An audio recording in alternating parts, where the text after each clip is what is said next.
Jérémie, chapitre 11. La parole qui fut adressée à Jérémie de la part de l'Éternel en ces mots.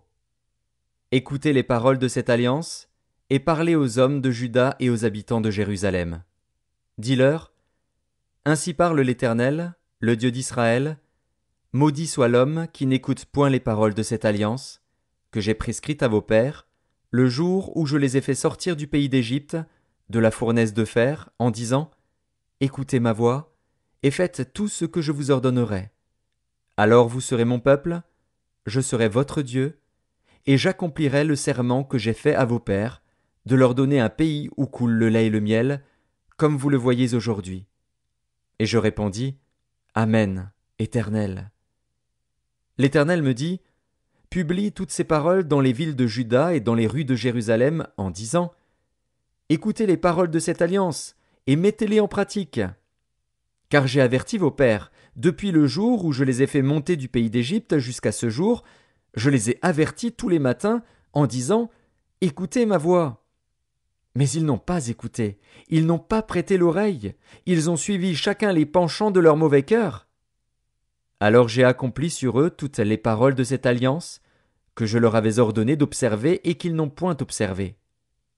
L'Éternel me dit, il y a une conjuration entre les hommes de Juda et les habitants de Jérusalem. Ils sont retournés aux iniquités de leurs premiers pères, qui ont refusé d'écouter mes paroles, et ils sont allés après d'autres dieux pour les servir. La maison d'Israël et la maison de Juda ont violé mon alliance, que j'avais faite avec leurs pères. C'est pourquoi ainsi parle l'Éternel. Voici, je vais faire venir sur eux des malheurs dont ils ne pourront se délivrer.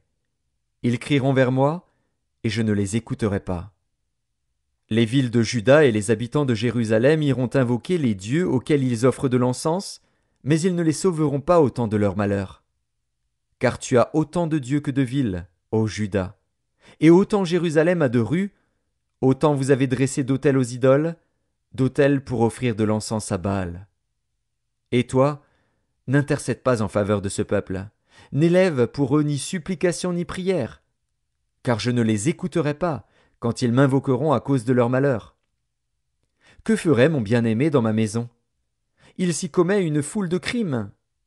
La chair sacrée disparaîtra devant toi. Quand tu fais le mal, c'est alors que tu triomphes.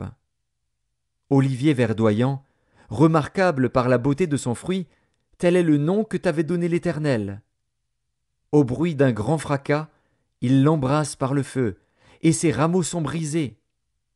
L'Éternel des armées, qui t'a planté, appelle sur toi le malheur, à cause de la méchanceté de la maison d'Israël et de la maison de Juda, qui ont agi pour m'irriter, en offrant de l'encens à Baal.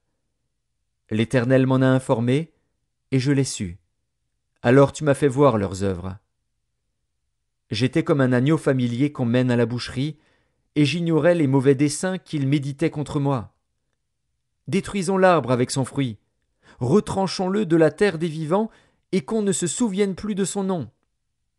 Mais l'Éternel des armées est un juste juge, qui sonde les reins et les cœurs.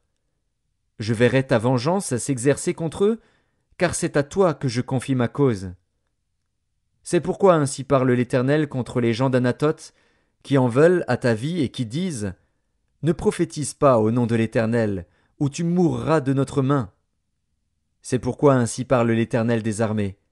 Voici, je vais les châtier.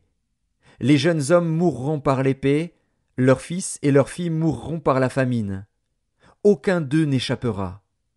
Car je ferai venir le malheur sur les gens d'Anathoth, l'année où je les châtierai.